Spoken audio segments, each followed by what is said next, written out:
This is the Game Changers Experience. Deep dive conversations with leading business disruptors, Olympic athletes, celebrities, entrepreneurs, and influencers from around the world. This show will teach you insights about the winning principles in mindset, productivity, marketing, branding, entrepreneurship, business strategy, and more. Hosted by productivity authority, business strategist, former elite athlete, author, and public speaker, Adam Strong. Hello, everybody, and welcome to the Game Changers Experience with myself, Adam Strong.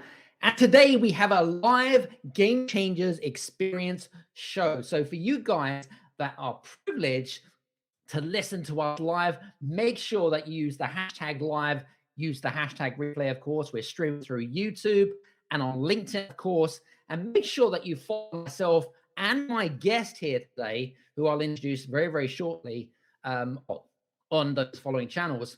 And for you guys also, if you have any comments, questions, as I always say to you guys, make sure that you put all your comments and questions in the comment section below.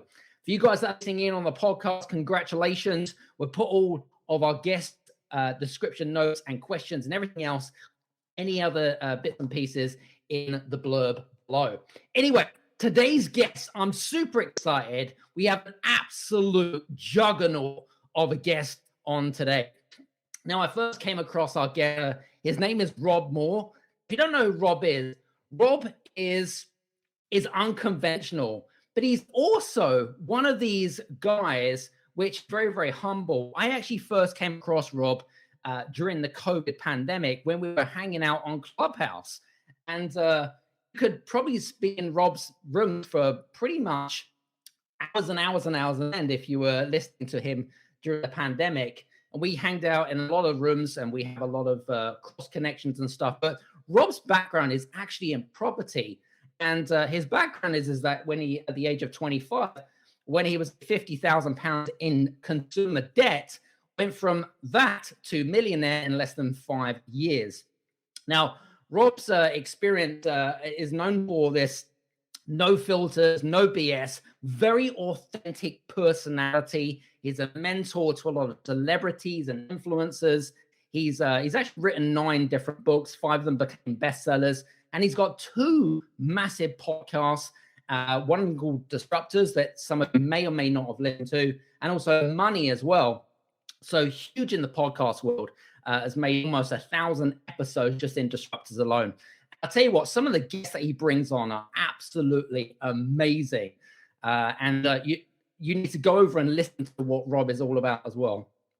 So what are we going to be talking about today, ladies and gents? Well, we're going to be talking about a number of different things. We're going to be talking a little bit about property and money, of course, and that kind of stuff.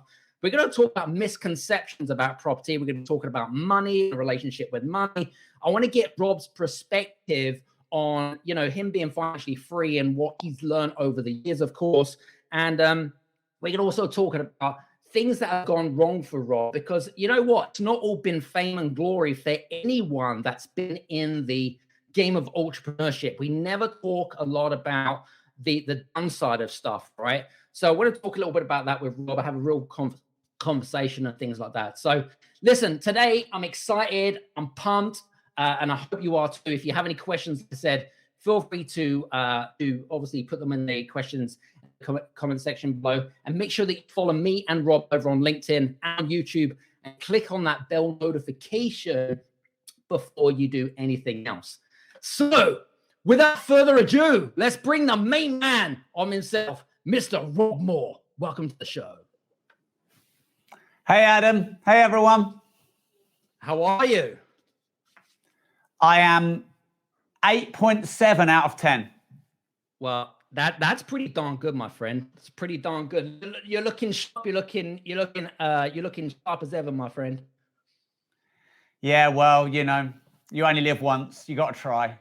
I absolutely agree. It's interesting. All of those days during the Clubhouse days from 3 years ago, we used to hang out. We didn't see each other and that kind of stuff. And it was James Sinclair and James Burr and all of those, Dan Priestley we used to hang out with and that kind of stuff. And it just feels like, I don't know, do you do much of Clubhouse these days, Rob? No, I think Clubhouse fucked it all up. I really do. I think that they shunned entrepreneurs. I think that they ruined the size of the rooms. Therefore, a lot of the people who would... There was one point where a lot of big names were coming onto Clubhouse. And of course, they were bringing a lot of followers into Clubhouse. That's right. And surely Clubhouse would have wanted to continue to encourage people with good followings, bringing people to the app, and also people who invested a lot of time. I spent hours a day on that app. Instead, they did the opposite, and they would just reduce the size of the rooms so that it didn't make it a time viable way for people to communicate. Because, you know, a lot of people who are successful can't justify spending 2 hours talking to 30 or 40 people, but they could justify spending 2 hours speaking to 300 or 3,000 people. Absolutely. And they really pushed entrepreneurs, marketers, and anyone to do with business. They ostracized them. And I don't mind being public about that. I'd say that to their face, because they were onto a good thing. They could have really disrupted social media, but now no one's really using these audio apps anymore. You know, yeah, there's Twitter Spaces, but that isn't quite as big as it was. And I think even Facebook, Instagram, their audio features, they're closing them down. It's a shame. It's a shame. It is a shame. I remember, I think, wasn't it like Clubhouse got valued at like 3 billion in the heyday or something, and then it just completely died or something? Like, people just didn't want in.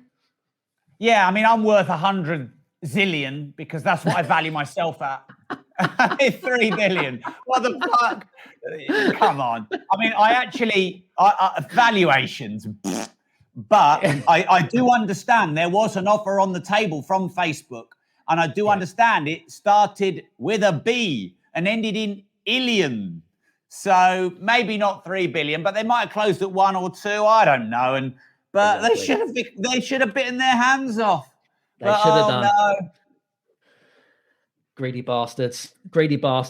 Anyway, listen, great to have you on the show. Anyway, really great to hang out with you for a little bit of stuff. And I know you're extremely busy, but I'm super happy that we get to hang out for a bit and things like that. So listen, I want to get some context. We've got listeners in over 58 countries around the world, and I just kind of like giving people a bit of a snapshot about like where you're at and stuff like that. But you got into property investing like quite young with your business partner. I was fascinated to learn about where that kind of idea stemmed from. Was it you? Was it your business partner? And how did that come into fruition?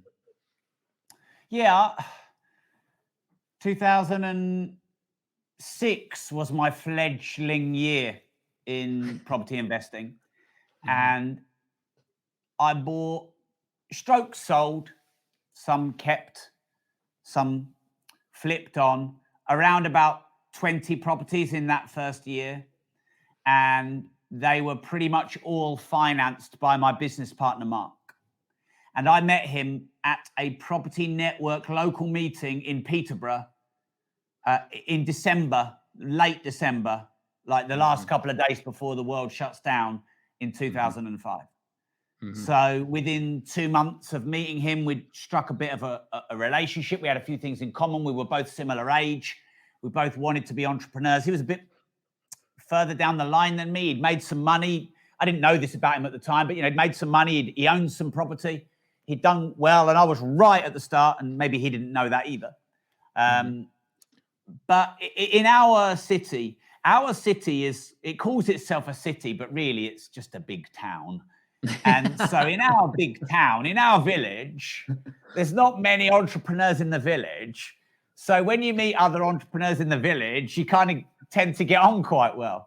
So it was a bit of a rarity that I met someone who was also interested in unconventional things called property business and entrepreneurship. So yeah, that's how it started. Now, fast forward 17 plus years, We own 300 and actually, Mark said it was 370. I've been telling people it was between 340 and 360, but update, I think it's about 370 rental property units we own.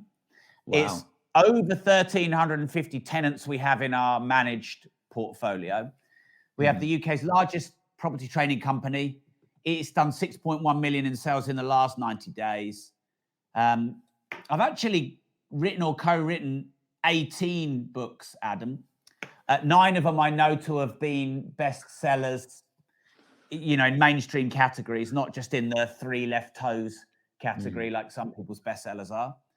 And so, I think things are different now, thanks to property. I'm really glad I got in when I did, because for about 7 years, between 18 and 25, I really wanted to start my own business. I was even going around telling people that I was going to, but it took me 7 years to actually take the plunge. Interesting. I guess it's the same with anything, right? We evolve, don't we, as people? We evolve as entrepreneurs, and you kind of have that train of thought, and then suddenly it just shifts for you, right? Yeah, well, right. You've got a very small percentage of people who are intrinsically motivated to be entrepreneurs. Yep. Because they love entrepreneurship and business, or they love making money, or there's a passion that they've turned into their profession, and it seems to be somewhat intrinsic in them, and they started relatively quickly. And that would be a very small percentage, just like how many people who walk into a dojo end up with a black belt. It'd be a very small percentage. Yeah. Then you've got some people who fall into it by chance. And life, like you said, there's evolution and we evolve, and then one day we just do it. Yep. But most people who want to do it haven't done it yet. Yep. Don't have the courage, don't have the motivation, aren't yet uncomfortable enough, wish they'd have done it 10 or 15 or 20 years ago, and are still telling themselves stories and making excuses as to why they can't. And it's those people I love to get in their face and shake them up, because I was there for 7 years and I know what it feels like. But there's always a reason to delay it until tomorrow, but tomorrow never comes. Yep. Agreed on that. Some good stuff. All right. Well, listen, I want to get into, I wanted to kind of ask you actually, because it's interesting, because my background is, when I first grew up, actually, I grew up on a council flat, and I also had always wanted to own my own property, Rob, right? I'm sure this is probably the same for quite a few of our listeners. But when it comes to property, there must be quite a few misconceptions that people make when it comes to investing in real estate and property. What are they, and how can they be avoided? So it completely depends on where you are in the world. And then it depends on where you are in the country. So what I'll start with is some general good places to start, but you need to research your own area. Yep. Because some things are universal, like money and currency, but real estate is a very local business. Now, the upside of it being a very local business is if you get to know your locality very well, then you can dominate. People always ask me, Rob, why Peterborough? Why Peterborough? Because it's my local city and I know it. There's 3 big investors in our city, myself and my business partner, and 2 other people who I won't be mentioning their names and giving them free publicity. But we know Peterborough better than anybody else on the planet. Now, you could learn your local area better than anybody else on the planet within the next 2 to 5 years. But you couldn't work out the planet in the next 2 to 5,000 years. True. So, rule number 1 on property is learn your local market, because it is very different everywhere else. Planning rules are different. Types of property you would invest in is different. Regeneration and where it's at in the regeneration plan, and whether you've got listed buildings or not, all different. Population density, all different. So you learn your local area. The next thing is you buy existing rather than new property where you can. Mm-hmm. So I decided to get myself a little present, Adam, and it's an Aston Martin DBS. I always said I'd wait till I'm at least 50 before I owned an Aston Martin, and I'm 44. But I'm having this sort of C-list celebrity boxing match, and I've got $100 bet on it. And I saw that. Yeah, I decided that I wanted to reward myself, and I'm building up a bit of a collection. This will be my 7th car, the 8th one that we're getting in the winter. My business partner and I, we pool some of them together. And this Aston Martin I'm buying, this DBS, I'll probably pay between 135 and 145 for one. 4 years ago, they were 300 grand. I test drove one that was 303 grand with spec. Mm-hmm. So am I wise to buy the 303 grand Aston Martin or the 145 grand Aston Martin? It's the same car. It's just done a few thousand more miles. It's just a couple of years older. Sure. Property is the same. A lot of people think, oh, property, it's an investment, it'll go up. No, it usually goes down before it goes up. So you want to buy it at the bottom of the depreciation curve. So that's the second thing. You want to buy used, not new, if possible. The next thing is you want to remember the two rules of buying property. You either buy below value or you add value. So buying below value is maybe buying it 25, 30 years old. Or you have a motivated or a distressed seller who sells it to you cheaper in exchange for speed or ease or discretion or whatever. There's a trade-off, yeah. Or you buy at auction or you buy in bulk. So that's buying below value. Now, this depends on the market. If the market is going down, it's much easier to buy below value. If the market is going up, it's harder. Or you add value. So, for example, I bought essentially a small shopping center, really, a large department store with 3 or 4 stories vacant above, and I got a new tenant in. It was Marks and Spencer's, and we got B&M Home Stores in. And I sold that off for roughly what I paid. So I got the 4 stories free.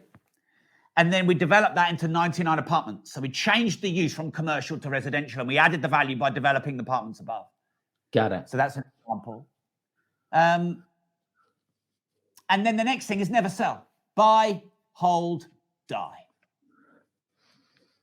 Because if you give property long enough, it will go up in value regardless of what mistakes you make. So, people always say to me, oh, Rob, it's a bit of a risk to start now because of all their excuses. I've got 2 cars, 4 kids, 3 dogs, a mortgage. I would say the bigger risk is not starting in property. I can actually see, though, why people wouldn't invest in property now, potentially because of inflation and interest rates and all the other bullshit excuses that you can think of. There is some sort of legitimate argument, I guess. I can understand that, and market conditions, and as you mentioned, all the different stuff like location, stuff like that. So I get it, 100% get it. But you've given us a good basis for kind of, in terms of like, if we was to get into property or real estate, what we need to do and how do we go about doing it? So, I think it's good stuff there. Interestingly enough, because I know that you have obviously achieved a significant amount of financial freedom, if you like, because you talk about it a lot on your podcast and that kind of stuff. What would you say, from your perspective, were some of the most important lessons from being broke, which you were at, before 25, to where you are right now? What has money taught you, and in terms of it, and manage it more effectively? Money, wealth, or riches, those 3 are different, are the outcome, the result of value exchange. So if you deem, Adam, what I do what I sell, what I make, what I build, if you deem that to be valuable enough, you will pay for it. And you will pay an amount that you deem to be fair. You won't want to pay any more, and you'll be okay with not paying any less. I actually created the formula for wealth in my book, Money, which is wealth equals perceived value plus fair exchange times leverage. Right. So perceived value is, you want to buy something off me, let's call it a real estate course. I might want to charge you $2,000 for that. You might think, well, yeah, I think that's worth it. Why? Because I can make more than I invest, because Rob's been doing it for 17 years, because he's written a load of books, because I might get access to a bit of follow-up support and mentorship, blah, blah, blah. And you would feel it fair to pay $2,000. So perceived value is, you believe the course is worth $2,000. I believe it's worth $2,000 because I'm trying to sell it to you for that, and you're prepared to pay it. So the fair exchange, so I perceive it's worth $2,000 because I think that's what I can get from the market. You perceive it's worth $2,000 because that's the amount that you would be prepared to pay. For the same course, you might not pay $10,000, but you might feel like you've got it at a bargain if you paid $500. So that's the perceived value bit. Fair exchange is where you get value, i.e. you do the course and you're like, yeah, that was worth it. I can make more. I'm very grateful. But I need to make a profit.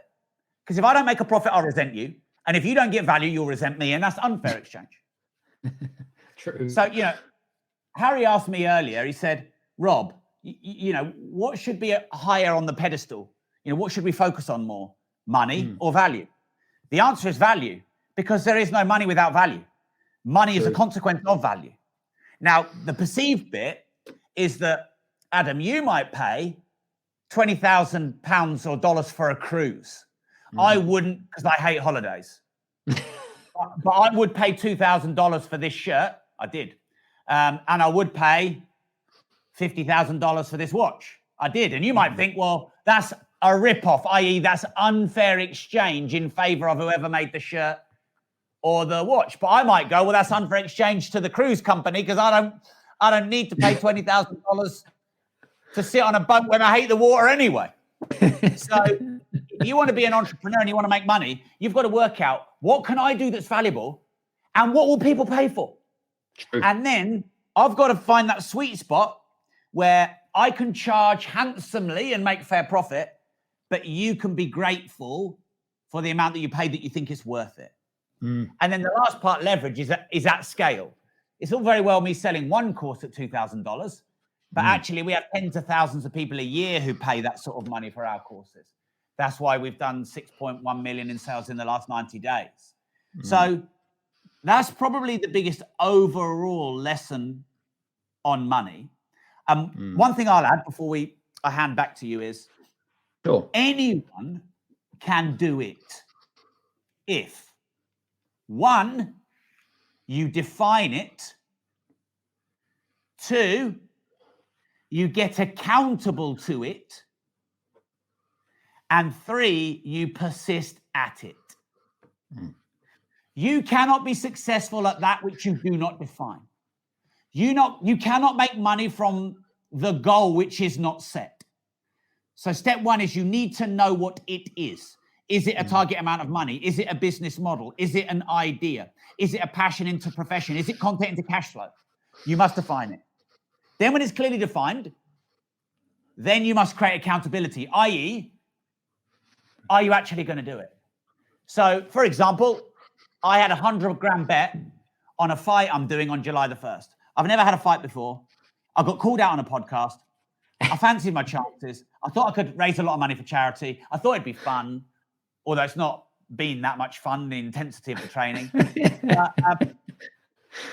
I'm telling you, I've lost nearly 10 kilos. I'm almost as fit as I've ever been in my life at 44. And I would not have lost that weight and developed those skills and got that level of fitness if there was not 1,700 people that were going to come and watch me fight someone 25 kilos heavier than me in 4 weeks' time. That is called accountability. Absolutely. And too many people are too comfortable. They don't have accountability. Oh, well, I've got a good job and a nice car and it's too much. You need accountability. So you've got a goal, some accountability, and then you just need to keep going. Yep. The ups and downs, the highs and lows, the ebbs and flows, you keep on keeping on. And that 3-step formula, that is success bottled for free by me. Fantastic. Love it. By the way, so hang on a minute. I want to backtrack here because you're talking the fight here, because I've been listening to your podcast, of course, and listening about the podcast about the fight, but just context here. Someone challenged you to an actual physical fight. Is that what you're saying?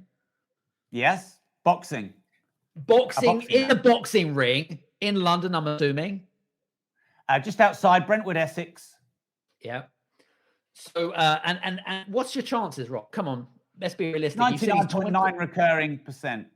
Love it. I've already won the fight. You already won mentally. Been training like a professional. I know my game plan. I know I can manage my emotions. I've done speeches in front of thousands of people. I've got the world record for the longest public speech, so the public part of it is not going to affect me. He's a lot bigger than me, so he thinks he's got the knockout chance. He's going for the knockout, but I'll be more technical, more accurate, leaner, fitter, faster. 99.9 recurring percent chance of winning. The odds betting on me are not going to be good. You're not going to get. You're going to have to put £1 million down to get £1 back. That's the odds. Love it. It's fantastic. I might have. Did you say July the 1st? Yeah, July the 1st. Damn it. I'm actually racing on that day. I've got a whole day event. I'm doing like a 6-hour adventure race on the day. I would have actually come down and actually supported you. Anyway, all good. For you guys that are interested in boxing, either for Rob to get knocked out or for Rob to do a knockout, okay, please DM us or drop us a message. But I know if you're a big boxing fan, I'm just saying that it's going to be an absolute fantastic experience, and it's for charity, right, Rob? Yeah, my goal is to raise 100,000 of Samuel's money, and that's my winning bet. And then I may match that, and then the event proceeds. So it's going to be, I would have thought minimum 130,000. It could be even more. Love it. Some good stuff. Now, interestingly enough, money mindset. You talk about money mindset like cows can come home. Now, for those guys that, money mindset, very important for financial success. We get it. But for those that struggle with money mindset, what would you say from your perspective? How can they start to develop a more positive relationship towards money? Where do you kind of get people to start from? Any thoughts there, Rob? Yeah, well, first off, you've got to look at what your baseline belief around money is. So some people believe that money is the root of all evil. Some people believe that the love of money is the root of all evil. Some people are scared of being wealthy and all the attention it might attract. Some people are concerned and worried that they may lose their friends. Some people have sold themselves short that they actually don't want to have a lot of money, but actually they've just made some weaker, easier, more short-term choices. You've got to look at how you were raised, and was money abundant and plentiful, or was it hard to come by? How did your parents make money, and what are the things they said to you about money? And you probably weren't taught much about how money really works in school. And do you know what money is? And do you know the laws of money and the nature of money? So you've got to really find your benchmark of where you're at. And we're all different. But generally speaking, people who don't have a good relationship with money is because they have disempowering, negative, or one-sided beliefs around money. So, for example, many people connected to religion extrapolate out, isolate this quote of the love of money is the root of all evil, but that's not accurate. It's out of context for one. It's not accurate. The root of all evil is evil people doing evil things. But money isn't evil because money is a tool. Money is emotionless, spiritless, consciousless. It's just a tool, like a hammer is emotionless, spiritless, and consciousless. But a human can take a hammer and embed a nail into a piece of wood pretty well, better than trying to do it with your hand, and yank a nail out if it's in the wrong place or you need to dismantle something, better than your fingernails. But you can also take a hammer and smash someone's skull in.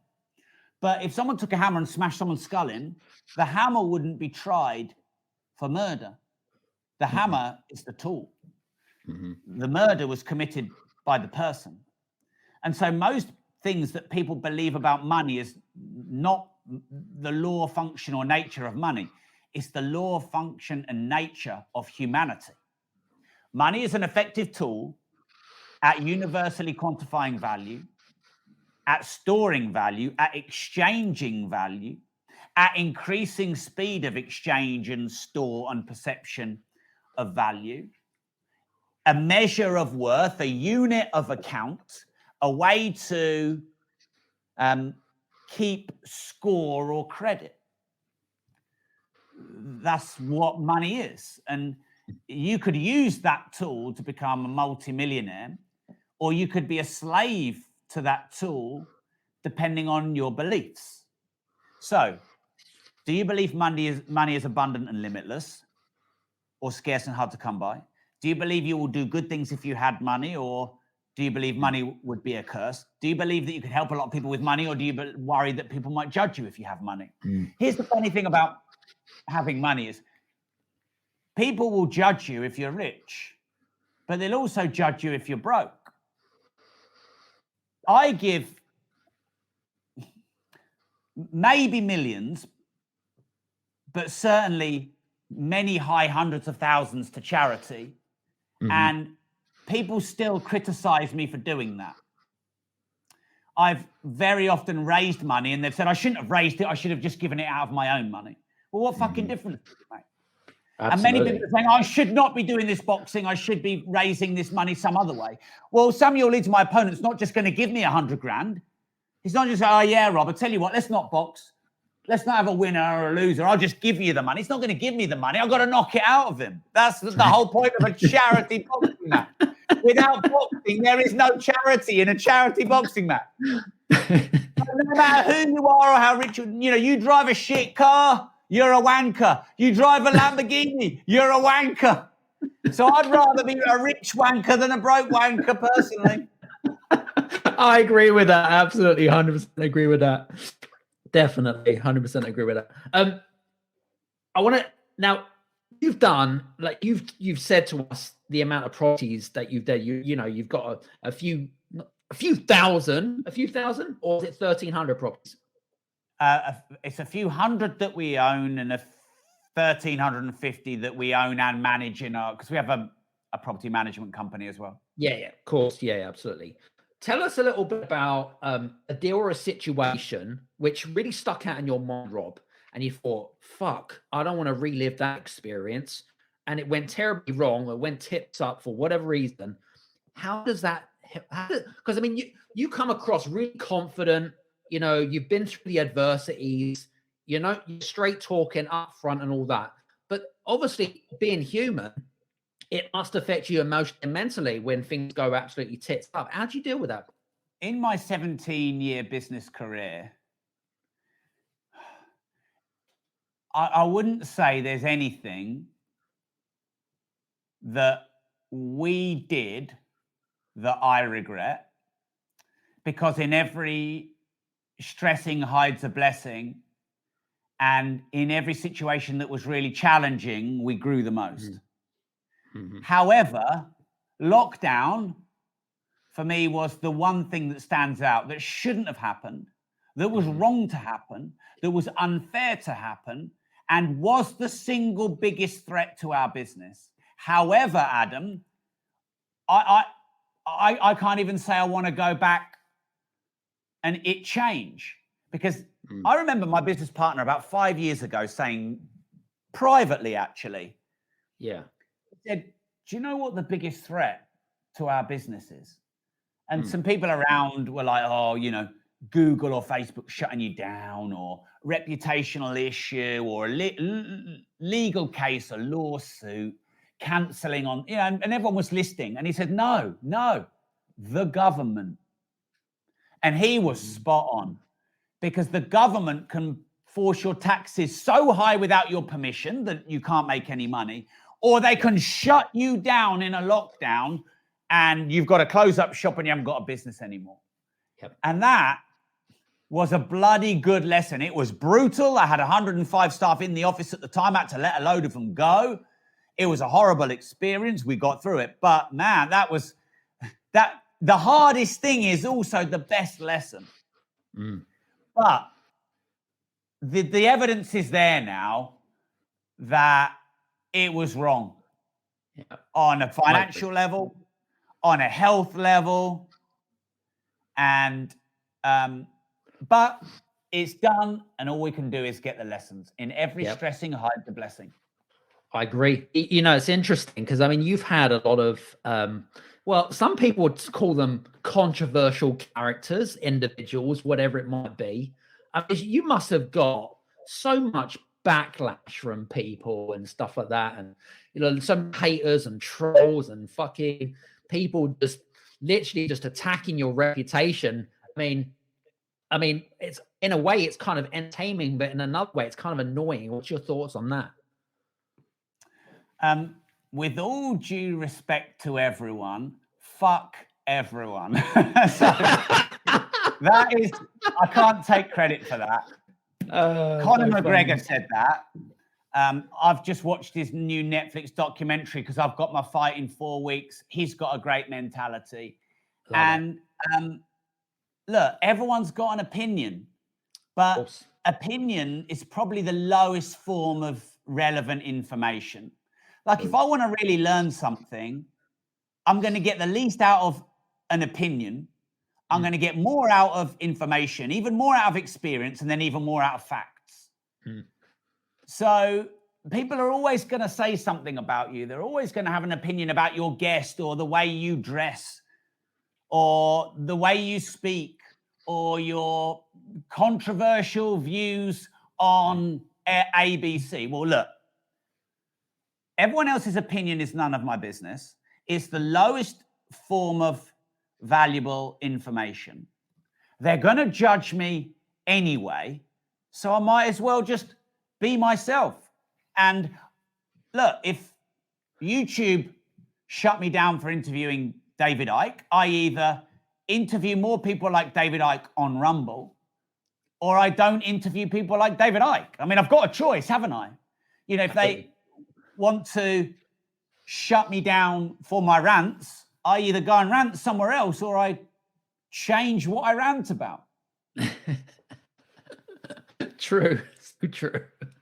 Love it. Listen, I know that I'm conscious of time and things like that, but listen, this has been a really, even though it's been brief, it's been an amazing conversation just to hang out a little bit, get to know you a little bit more, and see you in person, of course, whether it be here on video or whatever it might be. But listen, it's just been a real privilege to have you here on the show, and I hope that you guys that have been listening in, I hope you've also been listening in attentively. If you have any questions, feel free to use that in the thread below. I just want to say thank you so much for being on the show today, first of all. And by the way, I was going to say to you, apart from your big fight that's coming up July the 1st, what else are you working on these days?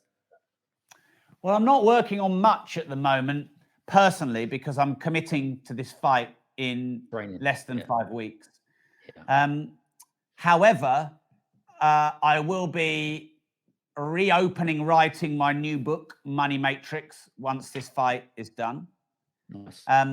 And I still daily create content across all social media. So you can see my name there, Rob Moore. We do 2 podcasts a week on Disruptors, 1 to 2 a week on money. We've got the YouTube shows so you can get it on audio and video. And I'm pretty accessible on virtually all social media. But once I finish this fight, I'm going to have, 130,000, maybe double that, to manage through my foundation. So I'm going to do more of my charity work.